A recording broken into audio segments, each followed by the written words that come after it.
வணக்கம். நித்யசுபம் சார்பில் உங்கள் நிஷா. இங்கு குறிப்பிடும் கணிப்புகள் அனைத்தும் பொதுவான ராசி மற்றும் லக்கணத்தை வைத்தே கணக்கிட்டுள்ளோம். உங்களது தனிப்பட்ட கணிப்பை எங்களது வலைத்தளத்தில் பெற்றுக்கொள்ளலாம். மேலும் எங்கள் வலைத்தளத்தில் ஜாத புத்தகம் பரிகாரங்களுடன் திருமண பொருத்தம், பெயர் பொருத்தம், ஜாதக கல் பொருத்தம் மற்றும் ஆஸ்ட்ரோ பொருட்கள் விற்பனைக்கு என பல வசதிகள் உள்ளது.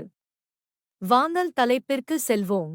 மிதுன ராசிக்காரர்களுக்கு ஜனவரி மாதம் சனி 9ஆம் வீட்டிலும் குரு 12வது வீட்டிலும் அமர்வதால் உங்கள் பணத்தில் லாபம் மற்றும் செலவு இரண்டும் சாத்தியமாகும்.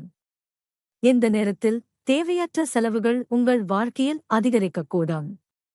நோடல் கிரகங்களான ராகு மற்றும் கேது 10ஆம் மற்றும் 4ஆம் வீடுகளில் உங்களுக்கு சாதகமான பலன்களை வழங்க முடியாது. இந்த மாதம் உங்கள் வேலையில் அழுத்தத்தை எதிர்கொள்ள வேண்டியிருக்கும்.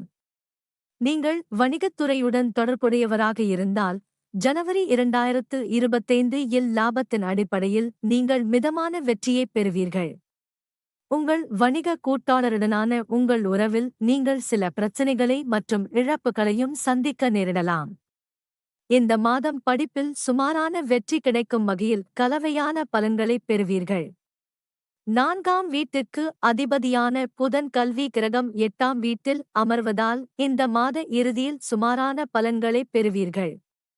9ஆம் வீட்டின் அதிபதியான சனி பகவான் உங்களின் 9ஆம் வீட்டில் நீடிப்பதால் இந்த மாதம் நல்ல பலன்களைப் பெறுவீர்கள்.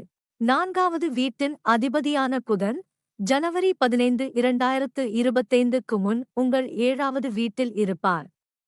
உங்கள் குடும்பத்தில் மகிழ்ச்சியான தருணங்களைக் காண்பதற்கான சாதகமான அறிகுறியை அளிக்கிறது. அதிர்ஷ்ட கிரகமான சனி உங்கள் 9ஆம் வீட்டில் அமர்வதால் இந்த மாதம் காதல் மற்றும் திருமண வாழ்க்கையில் நல்ல பலன்களைப் பெற வாய்ப்பு உள்ளது. ஆனால் அதே நேரத்தில் இந்த மாதம் நீங்கள் காதலில் சில தடைகளை சந்திக்க நேரிடும். 7வது வீட்டுக்கு அதிபதியாக இருப்பதால் 12ஆம் வீட்டில் இருக்கும் குரு உங்களுக்கு சாதகமாக இருக்காது. இந்த காலகட்டத்தில் உங்கள் வாழ்க்கையில் நிதி நெருக்கடி வரக்கூடும் மற்றும் நீங்கள் அதிக செலவுகளையும் சந்திக்க வேண்டியிருக்கும்.